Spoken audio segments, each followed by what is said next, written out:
बांस के जंगल के ऊंचे ऊंचे पेड़ों से सूरज झांक रहा था। जमीन पर लंबी लंबी परछाइयां पड़ रही थीं। ताकाशी उद्देश्य के साथ चल रहा था। उसका गंतव्य रहस्यमय तालाब, उसकी अंतिम परीक्षा। महीनों से उसने बूढ़े समुराई गुरु की वॉचफुल आइज के नीचे प्रशिक्षण लिया था। उसने भीषण शारीरिक चुनौतियों का सामना किया था और अपने सबसे गहरे डर का सामना किया था। अब उसकी यात्रा की पराकाष्ठा उसका इंतजार कर रही थी। जैसे ही वह तालाब के पास पहुंचा तो हवा भारी हो गई। सफाई पर एक अप्राकृतिक सन्नाटा छा गया। बूढ़े समुराई के शब्द उसके दिमाग में गूंज रहे थे।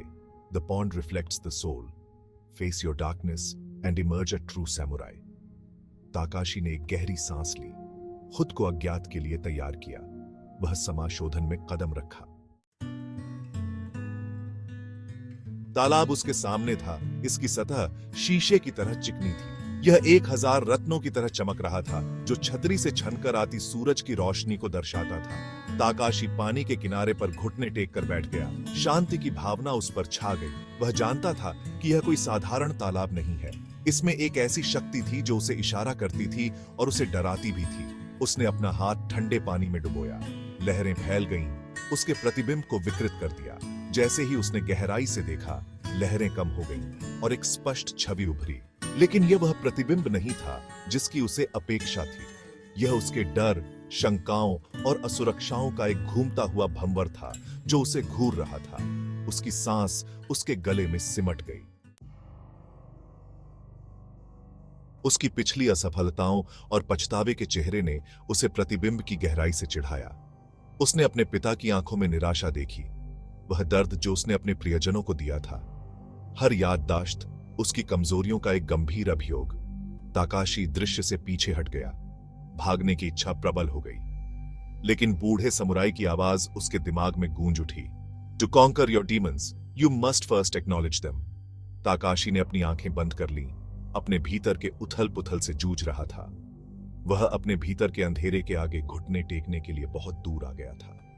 उसे अपना प्रशिक्षण, अपना अनुशासन, यहां रहने का उद्देश्य याद आया। धीरे धीरे उसने फिर से सांस लेना शुरू कर दिया। हर सांस एक छोटी सी जीत थी। Section 4, reflections of a warrior. जैसे ही उसकी सांसें स्थिर हुईं, प्रतिबिंब में एक परिवर्तन शुरू हुआ। नकारात्मकता का घूमता हुआ भंवर छंटने लगा, जिसकी जगह दृढ़ संकल्प की एक झलक ने ले ली। तालाब में ताकाशी की छवि अब आत्मसंदेह से ग्रस्त लड़के की नहीं थी। यह एक योद्धा था। उसकी निगाह स्थिर थी, उसका आसन मजबूत था। उसके हाथ में एक कटाना था जिसका ब्लेड एक अलौकिक चमक के साथ सूरज की रोशनी को दर्शाता था।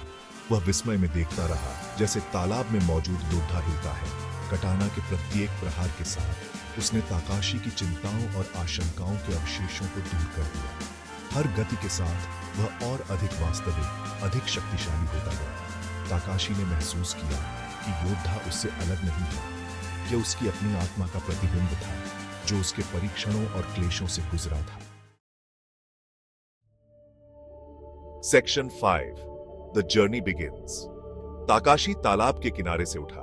उसका शरीर स्फूर्ति से भर गया। उसका दिमाग साफ हो गया। उसने अपने राक्षसों का सामना किया था और विजयी होकर उभरा था।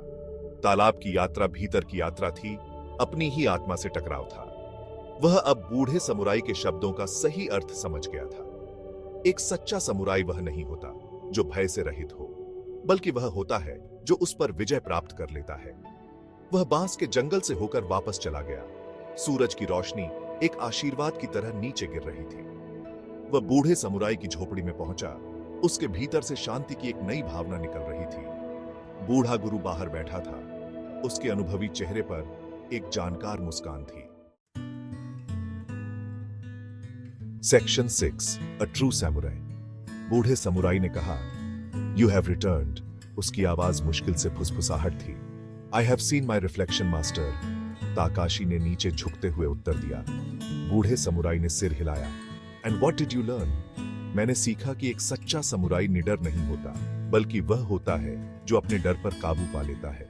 मैंने सीखा कि असली ताकत तलवार में नहीं, बल्कि आत्मा में होती है। बूढ़ा समुराई मुस्कुराया। Indeed, Takashi, you have learned well. Your training is complete. Now, your journey begins.